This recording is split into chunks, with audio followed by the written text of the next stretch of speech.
ഓട്ട് പോയതും കളിച്ച് കാണുന്ന കാര്യത്തിന് ഇന്നത്തെ ഇടയ്ക്ക് നമ്മൾ കൊല്ലത്തോട്ട് പോകാൻ പോവുകയാണ്. കൊല്ലത്ത് ഏകദേശം ഇവിടുന്ന് 2 മണിക്കൂറുണ്ട്. അവിടെ പോയിട്ട് ഒരു റേബന്റെ ഗ്ലാസും ഒരു ഹുഡിയും കൂടി ഒരു പെൺകൊച്ചിന് കൊടുക്കണം. ആ പെൺകൊച്ച് അതും എടുത്തുകൊണ്ട് കാനഡയിലോട്ട് പോകും. കാനഡ JMBക്ക് കൊണ്ട് കൊടുക്കാനാണ്. അതൊക്കെ പറഞ്ഞാൽ അവൻ ഗ്ലാസ് കുറച്ച് ഏറെ വില കൂടിയതാണെന്ന് തോന്നുന്നു കേട്ടോ അവന് മേടിച്ചത്. അപ്പൊ നോക്കിയപ്പോഴാണ് ഇത് വില കൂടിയതാണെന്ന് മനസ്സിലായത്. നല്ല വെയിറ്റ് ഉണ്ട് അറിയാമോ ഇത്. സാധാരണ മറ്റേ ഞാൻ ഇങ്ങനെ കണ്ണാടിയൊക്കെ വലിയ വെയിറ്റ് കാണാറില്ല. ഈ സ്പെക്ടക്കിൾസ് കണ്ണാടിക്ക് ഇതിന്റെ അടപ്പും കണ്ട വില എത്ര അറിയാമോ? വില ചോദിക്കണ്ട, വില കൊടുക്കത്ത വിലയാ. അവനത് എന്റെ പൈസക്ക് ഇന്ന് അവന് മേടിച്ചതാണോ അല്ല അവന്റെ പൈസ തന്നെ മേടിച്ചതാണോ അറിയത്തില്ല. ചിലപ്പോ അല്ലെ പയ്യനോടൊപ്പം റിച്ച് ആയി കാണും ഞങ്ങളെ പോയിട്ട്. അവിടെ ഇങ്ങനെ പാത്രമൊക്കെ കഴുകി ലക്ഷങ്ങൾ ഉണ്ടാക്കുകയായിരിക്കും. എന്തായാലും നമ്മൾ ഇവിടുന്ന് റെയിൽവേ സ്റ്റേഷനിൽ പോയിട്ട് നമ്മുടെ ട്രെയിനറിനെ പിക്ക് ചെയ്യും. ട്രെയിനറിനെ ജോലി സ്ഥലം റെയിൽവേ സ്റ്റേഷൻ എന്നറിയാലോ. ട്രെയിനറിനെ പിക്ക് ചെയ്യും. അത് കഴിഞ്ഞിട്ട് അവനുമായിട്ട് പോവാം. എനിക്ക് വണ്ടി ഓടിക്കാൻ പറ്റുമെന്ന് തോന്നില്ല. ഇന്നലെ പാതിരാത്രി വീട്ടിൽ എത്തിയുള്ളൂ. അപ്പൊ എനിക്ക് ഉറക്കുന്നില്ലായിട്ടുണ്ട്. സർവീസ് ഒക്കെ നടന്നു വരുന്നുണ്ട്. വെയിറ്റ് കൂടിയായിരുന്നു. ഓടിച്ചോ ഞാൻ കിടന്ന് ഉറങ്ങട്ടെ. 3 മണിക്കൂറുള്ളിൽ ഉറങ്ങിയിട്ടില്ല.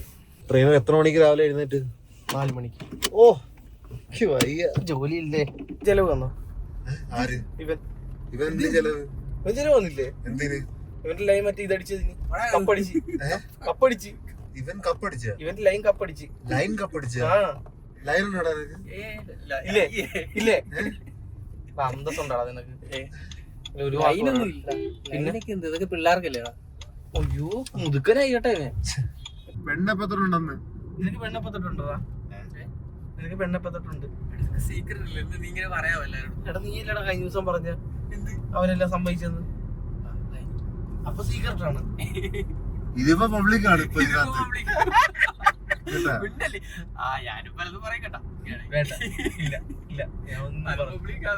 നമ്മൾ എവിടെയോ ഒരു ഗ്രാമീണ വശത്തോട് എത്തിയിരിക്കും തോന്നുന്നു കൊല്ലത്തിന്റെ. ഇതാണ് വീടെന്ന് തോന്നി ചിലപ്പോൾ കൊടുക്കേണ്ടത് അറിയില്ല. അപ്പൊ ഇത് തന്നെ ലൊക്കേഷൻ ഞാൻ കൊടുത്തിട്ട് വരട്ടെ. പട്ടികളൊന്നും കുറയ്ക്കാനുള്ള ഇത് മിക്സ് ആയ വീടാണെന്ന് തോന്നുന്നു. എന്നെ കണ്ടിട്ടാണ് ആർക്കുന്നത്. ഇതാണ് ഇവരുടെ ഹൗസ്. അത് ആ കൊച്ചായിട്ട് വരും. ആ കൊച്ചിനെ JMBയുടെ വ്ളോഗ്സ് കണ്ടിട്ടുണ്ടല്ലോ. JMBയുടെ വ്ളോഗ്സ് കണ്ട സെയിം കക്ഷിയാണ്. നല്ല വീട് ഇല്ല, നല്ല ഓപ്പൺ സ്പേസ് അല്ലേ? നല്ല കേട്ടോ അല്ലേ? വേറെ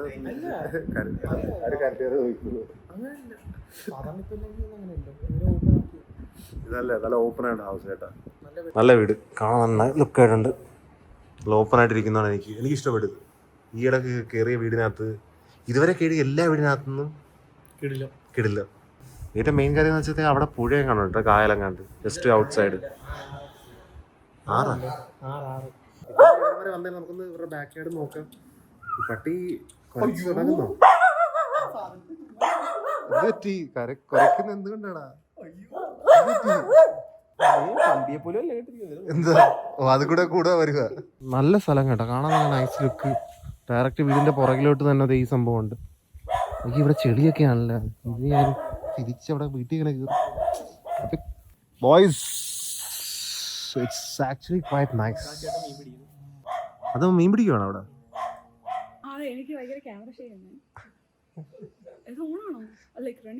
ഇപ്പൊ റണ്ണിങ്ങാ. എനിക്ക് കട്ട് ചെയ്യാം ഇവിടെ. ബോയ്സ് ഈ കഷിടക്കിലാണ് കൊടുത്തു വിടുന്നത്. JMBയുടെ ഫ്രണ്ടാണ്. ആ പേര് വ്ളോഗ് കണ്ടു കാണും നിങ്ങൾ? വ്ളോഗ് മോസ്റ്റ്ലി കണ്ടു കാണും. മറ്റേ അവന്റെ വ്ളോഗ് കാണുന്ന വെച്ച് ആ പുള്ളിയാ. സെയിം ഹെയർ കളർ നോക്കിക്കൊള്ളാം. ഞാൻ ഇപ്പൊ എന്റെ ഇതായിപ്പോ ഇല്ലാണ്ട് പറയാതിരിക്കാൻ പറ്റത്തില്ല എനിക്ക്. അപ്പൊ നമ്മൾ അവരുടെ വീട്ടിൽ നിന്ന് ഇറങ്ങിയിട്ട് ജസ്റ്റ് സൈഡിലോട്ട് മാറി വേറൊരു സ്ഥലം കൂടി ഉണ്ട്. ഇവർക്ക് ഈ പുഴയാണ് കായലാണോ അറിയത്തില്ല. ഈ ഒരു വെള്ളത്തിന് നൈസ് വ്യൂ ഉള്ള ഒന്നുകൂടി വന്നിരിക്കുക. അവിടെ നല്ലൊരു വ്യൂ ആയിരുന്നു കേട്ടോ. അത് നല്ല ഓപ്പണായ എന്താണ് ഹൗസിലായിരുന്നു.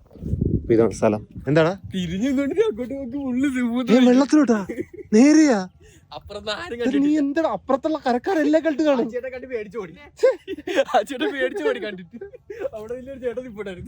എന്താണ് കാണിച്ചു വിട്ടുന്നത്? പേടിപ്പിക്കുന്ന ആൾക്കാരെ രാത്രി വല്ല ഇറക്കാവുള്ളൂ.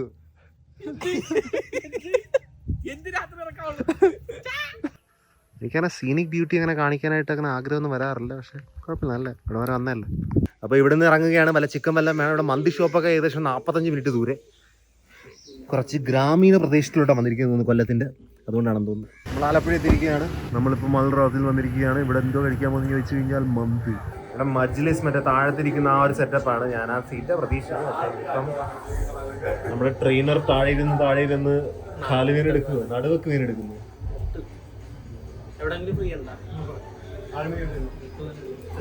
മജ്ലിസിൽ നോർമൽ ടേബിൾ കാണാറല്ലേ, അല്ലെങ്കിൽ നല്ല പ്രോപ്പർ ഒത്തന്റിക് ആണെങ്കിൽ ടേബിൾ ഇല്ലേ? എന്താണ് ഞാൻ ചെയ്ത് കിട്ടുന്നത്? പിഞ്ചു മനസ്സാണ്, പിഞ്ചു മനസ്സ്.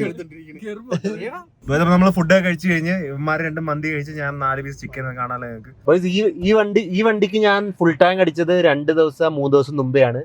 പിന്നെയും ഇപ്പൊ 47 കിലോമീറ്റർ മാത്രമേ ബാക്കിയുള്ളൂ. 47 പിന്നെ റിസർവിലുള്ള ഒരു 50, 60, 70 കിലോമീറ്റർ കൂടി. അപ്പൊ അതെല്ലാം കൂടി അതൊക്കെ എനിക്ക് മനസ്സിലായി. അപ്പൊ ഇത് ഏകദേശം ഇത് ഫുൾ ടാങ്കിൽ ഓടുന്നത് ഇപ്പൊ 358 ഓടിയിട്ടുണ്ട് ഇത് കേട്ടാ. അപ്പൊ 47 ഇനി ഓടും.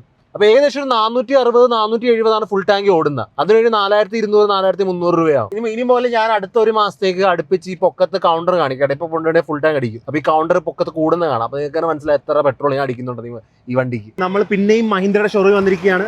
അങ്ങോട്ട് നോക്കി, അങ്ങോട്ട് നോക്കും, അങ്ങോട്ട് ക്യാമറമാൻ. ഞാൻ ഓൾറെഡി ഇങ്ങോട്ട് നോക്കും തിരിച്ച്. ഞാൻ ഓൾറെഡി വണ്ടിയുടെ പലവട്ടം ടെസ്റ്റ് ഡ്രൈവ് എടുത്ത്. പക്ഷേ എനിക്കിനി ട്രെയിനർ ഒന്ന് ടെസ്റ്റ് ഡ്രൈവ് എടുക്കും. അവന്റെ വണ്ടി ചന്തിക്ക് കംഫർട്ടബിൾ ആണോ അല്ലേന്ന് കേട്ടാ, അല്ലേ? ശരിയാ. വാ ചെല്ല. എംപിനെ എത്തിയോലിനൊക്കെ നോക്കുന്നു. ആര് അവിടെ പോയി ഇരിക്കരുത് അല്ലേ?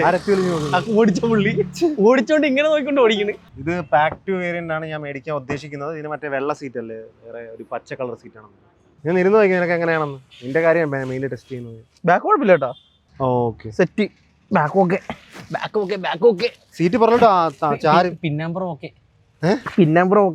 ഹാർഡല്ലേ പക്ഷെ സീറ്റ്? എന്ത് തോന്നുന്നു നിനക്ക്? ഇത്തിരി ഹാർഡാണ്. ഇവന് ഹാർഡായിട്ട് തോന്നി. എനിക്ക് അത്ര ഹാർഡായിട്ട് തോന്നില്ല. ഇവിടെ ബോയ്സ് ടെസ്റ്റ് ഡ്രൈവ് വെഹിക്കിൾ ഇല്ല. അത് കാരണം എനിക്ക് ഇവന് ഡ്രൈവ് ചെയ്ത് കാണിക്കാൻ പറ്റുന്നില്ല. തൈസ് ഇതിന്റെ അകത്ത് നിൽക്കത്തില്ലേ? തൈസ് വെളിയിൽ പോവാ. കാലിങ്ങനെ വെക്കുമ്പോഴും ഇങ്ങനെയൊക്കെ തന്നെയാണ്. അത് വലിയതില്ലല്ലോ. അത് സുഖമാ, കുറച്ചുകൂടെ നമുക്ക് വിശാലമായിട്ടിരിക്കാം. നിന്റെ ഈ പുറകില് ഫ്രണ്ടിലെ സീറ്റ് ഇരുന്ന് നോക്കിയാ ഇത് കുത്തലുണ്ട്. ഇത് നടുവിന്റെ അവിടെ വന്നൊരു കുത്തലുണ്ടല്ലേ? അതാ എനിക്കും അത് തന്നെ ഫീൽ ആകുന്നത്. നടുവിന്റെ. പക്ഷേ ഈ പാക്ക് 2 സീറ്റ് എനിക്ക് തോന്നുന്നു പാക്ക് 3നെക്കാട്ടും കംഫർട്ടബിൾ ആണെന്ന് എനിക്ക് തോന്നുന്നുണ്ട്. നീ ഇരുന്ന് നോക്കി, നീ അന്നിരുന്നല്ലേ? അവന് തുടക്കം വണ്ണമില്ല, അവൻ എവിടെ ഇരുന്നാലും കണക്കാണ്. അതാണ് എനിക്ക് തോന്നുന്നത്. പക്ഷെ ഇതിനെക്കാണെങ്കിൽ നല്ല BYD. ഇത് പാക്ക് 2ന്റെ സീറ്റ് എനിക്ക് ബെറ്റർ ആയിട്ട് തോന്നുന്നു കേട്ടോ. പാക്ക് 3 എനിക്ക് എന്തോ പാക്ക് 3 പലവട്ടം ഇരുന്നിട്ട് ഇഷ്ടപ്പെടാത്ത സീറ്റ് എനിക്ക്. എന്തായാലും ഞാൻ കമന്റ്സ് നിങ്ങൾ പറയുന്നത് കേട്ടായിരുന്നു. BYD എടുക്കണമെങ്കിൽ BYD എനിക്ക് സീലാൻഡ് 7 ഇഷ്ടം. അതിനുള്ള ബഡ്ജറ്റ് ഇല്ല ഇപ്പോൾ. 60, 45, 50 ബഡ്ജറ്റ് ഇല്ല എൻ്റെ കയ്യിൽ. അപ്പോൾ നമുക്കുള്ളത് 30-35 ബഡ്ജറ്റാണ്. അതും ഞാൻ സ്ട്രെച്ച് ചെയ്ത് കഴിഞ്ഞാൽ ഓൾറെഡി ഒരു വണ്ടി മേടിച്ചല്ലോ. അപ്പം എൻ്റെ പർപ്പസിന് ഇപ്പം മാസം ഏകദേശം 30,000 രൂപ എന്താണ് പെട്രോളിന് തന്നെ ആവുന്നതുകൊണ്ട് ഇത് 4 ലക്ഷം ഡൗൺ കൊടുത്തു കഴിഞ്ഞാൽ ഒരേ മാസം ഏകദേശം 42,000 രൂപ തന്നെ അടവ് വരും. പിന്നെ അതിൻ്റെ പുറത്ത് ഇലക്ട്രിക് ചാർജും വരും. അപ്പോൾ ഒരു 50,000 രൂപയുടെ ചിലവായിരിക്കും ഇത് മാസം. ഇപ്പം മറ്റേ വണ്ടിക്ക് എനിക്ക് ഫ്രോങ്സിന് 30,000 ചിലവ്. എക്സ്ട്രാ ഇതിനായ ചിലവ് കൂടും. ഇത് ബാറ്ററി ചാർജ് എല്ലാം കൂടി കൂട്ടും. 4 ലക്ഷം രൂപ ഡൗൺ പേയ്മെൻറ്റ് കൊടുക്കണം. 4 ലക്ഷമാണ് ഞാൻ മറ്റേ ആ സ്ട്രീമിംഗ് ഗിയറിന് ചിലവാക്കിയത്. അതെടുത്ത് ഇട്ടിരുന്ന ഇപ്പോൾ വണ്ടി നമുക്ക് എടുക്കാമായിരുന്നു.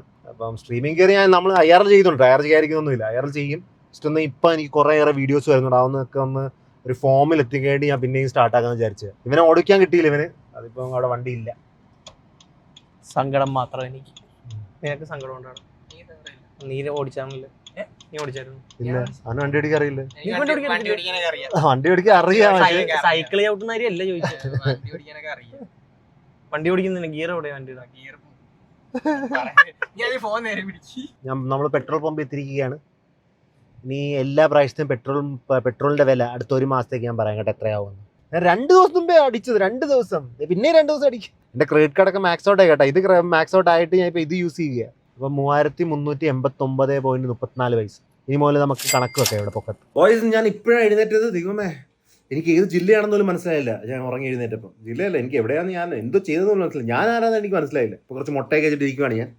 പിന്നെ എനിക്ക് BYD എടുക്കുന്ന ആഗ്രഹം ഉണ്ടായിരുന്നു. പക്ഷേ BYD ആദ്യത്തെ കാര്യം കുറച്ച് കാര്യങ്ങൾ പറയാം. BYDയുടെ ടോപ്പ് മോഡൽ 39 രൂപയാണ്. ഈ വണ്ടിയുടെ XUV മഹീന്ദ്രയുടെ വണ്ടിയുടെ XUV9യുടെ ടോപ്പ് മോഡൽ 36 എങ്ങാണ്ടേ ഉള്ളൂ.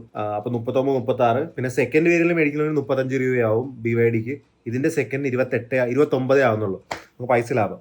പിന്നെ മഹീന്ദ്രയ്ക്ക് ടോപ്പ് സ്പീഡ് കൂടുതലാണ്. 200ന്റെ പൊക്കത്തോ 202 അങ്ങാണ്ട് പോകുന്നു. ഇത് 160-170 അങ്ങാണ്ടേ പോകത്തുള്ളൂ. പിന്നെ എന്താണ് ചാർജിങ് ഫാസ്റ്റാണ് മഹീന്ദ്രയ്ക്ക്. പിന്നെ ഗ്രൗണ്ട് ക്ലിയറൻസും കൂടുതലാണ് മഹീന്ദ്രയ്ക്ക്. പിന്നെ കംഫർട്ടും ഫിറ്റ് ആൻഡ് ഫിനിഷും അതെല്ലാം നല്ലത് BYDക്ക്. അതാണ് എന്തായാലും നമുക്ക് 2-3 മാസമുണ്ട്, 3 മാസമുണ്ട്. ആ സമയത്തിനുള്ളിൽ ഞാൻ 4 ലക്ഷം ഒപ്പിക്കട്ടെ. ആ 4 ലക്ഷം വെച്ച് നമുക്ക് ഡൗൺ പേയ്മെന്റ് അടച്ച് സെറ്റാക്കാൻ നോക്കാം. ഭാഗ്യവശാൽ ഇതിൻ്റെ ഇടയ്ക്ക് വേറെ സ്ഥലത്തിന്റെ പരിപാടിയൊന്നും വന്നില്ലെങ്കിൽ ഭാഗ്യം. എന്നാൽ നമുക്ക് സെറ്റാക്കണം. അല്ലെങ്കിൽ ഇപ്പോൾ ഓൾറെഡി ഈ മാസം നമുക്ക് എന്തായാലും പെട്രോൾ എത്ര ചിലവാകുന്നുണ്ടെന്ന് ഞാൻ ഈ കുറച്ച് ദിവസത്തിന് നോക്കാം കേട്ടോ. അപ്പോൾ കൗണ്ടർ തുടങ്ങിയിട്ടുണ്ടല്ലോ. അപ്പോൾ I hope you guys are wonderful. Next time, take care. Peace.